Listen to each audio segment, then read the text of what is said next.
వస్త్రాలు లేని వారు వస్తున్నప్పుడు వారికి వస్త్రాలు ఇవ్వటమో ఇలాగ ధర్మ కార్యాలు చేస్తున్నప్పుడు అప్పుడు వెంటనే దేవుడు అంటున్న మాట, అనగా నీ ధర్మ కార్యములు అన్ని కూడా నాకు జ్ఞాపకార్థముగా చేర్చబడ్డాయి. దానికి స్తోత్రం కలుగునగా. చెప్పాలమ్మా కొంచెం అందరికి ఆకలి అవుతుంది అనుకుంటా. హల్లెలూయా, దానికి స్తోత్రం కలుగునగా. కొంచెం గట్టిగా చెప్తా హల్లెలూయా. ఎందుకంటే అనగా చాలా మంది ఏం చేస్తారు, ఇంతగా అమ్మాజీ గారు ప్రార్థన చేస్తాం మాట చెప్పారు, చనిపోయిన వారి కోసం ఏడాకొండి అని. నిజమే.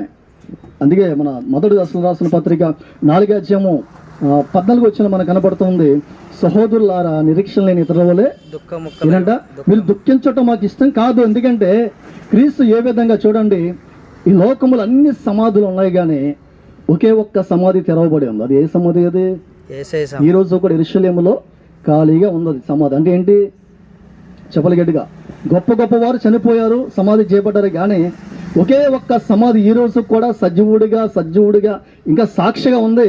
అనగా యెరూషలేములో దేని పెట్టారు? ఎందుకంటే ఆ సమాధి ఇంకా ఖాళీగా ఉందంటే యేసుక్రీస్తు వారు సమాధిలో లేడాయన, చనిపోయి సజీవుడిగా లేచి వెళ్ళిపోయాడు ఆయన. మరలా ఎప్పుడు వస్తున్నాడంటే ఎవరైతే క్రీస్తునందు మృతులైన వారు అంటే రక్షణ పొంది చనిపోతారో చూసారా, వారు చనిపోయిన తర్వాత వారందరూ యేసయ్య శబ్దం విని ఇదిగో బోరధ్వని విని ఆయన వస్తున్నాడు అనే మాట వినగానే అప్పుడు అందరూ పరిశుద్ధులందరూ లేపబడతారని అందరూ లేస్తారు.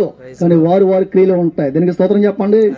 ఎవరైతే రక్షణ పొందలేదో, ఎవరైతే మారు మనసు పొందలేదో, ఇంకెవరైతే దేవుని అంగీకరించలేదో, ప్రతి వారు రక్షణ పొందాలనే దేవుడు ఉద్దేశం. ఎందుకంటే ఈరోజు ప్రతి ఒక్కరు సత్యం తెలుసుకున్నారు. ఎందుకంటే అసత్యంలో ఉన్న ప్రజలందరూ సత్యంలోకి వస్తున్నారంటే కారణం ఏంటంటే వారు సత్యము తెలుసు, క్రీస్తు పూర్వం క్రీస్తు శకం ఉందని, అనగా యేసుక్రీస్తు దేవుడు నిన్న నేడు నిరంతరం ఉన్నారని తెలుసు. కాబట్టి ఈరోజు యేసయ్య దగ్గరికి అందరూ వస్తున్నారు. దానికి స్తోత్రం కలుగునగాక.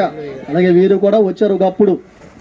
అలా ఉంటున్నాం ఆవిడే దేవుని అంగీకరించి ప్రభు రక్షణ పొంది మరి ఆయన సన్నిధిలో వెళ్తున్న ఆవిడ ఈరోజు చనిపోయింది అంటే నేను అంటాను ఆవిడ చనిపోలేదు, ఆవిడ నిద్రిస్తుంది అంతే. దీనికి స్తోత్రం కలనగా.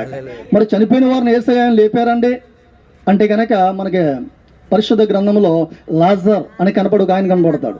ఆయన చనిపోయిన తర్వాత యేసయ్య ఒక్క స్వరముతో లాజర్ బయటికి రా అని 3 సార్లు పిలవగానే చనిపోయిన ఎన్ని రోజులైందండి?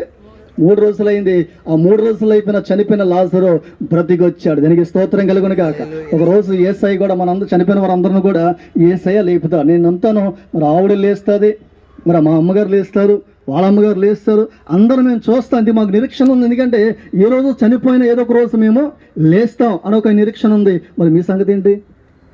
కొడుకు పిల్ల అవ్వాలి, కూతురేమో గర్భాలు రావాలి అని ఆలోచిస్తాం కదా. దీనికి స్తోత్రం కలిగిన కాక. రక్షణ పొందాలి. ఎందుకంటే రక్షణ అంటే బలవంతం ఏం కాదు, మన మనసు అంగీకరిస్తుంది. దీని మనశ్శాస్త్రం ఒకటి ఉంటుంది, మనం చేసేది తప్ప రైటా అన్నది మనకి తెలుస్తూ ఉంటుంది దీని బిడ్డ. ఎందుకంటే ఒక భక్తుడు అన్నాడు కదా,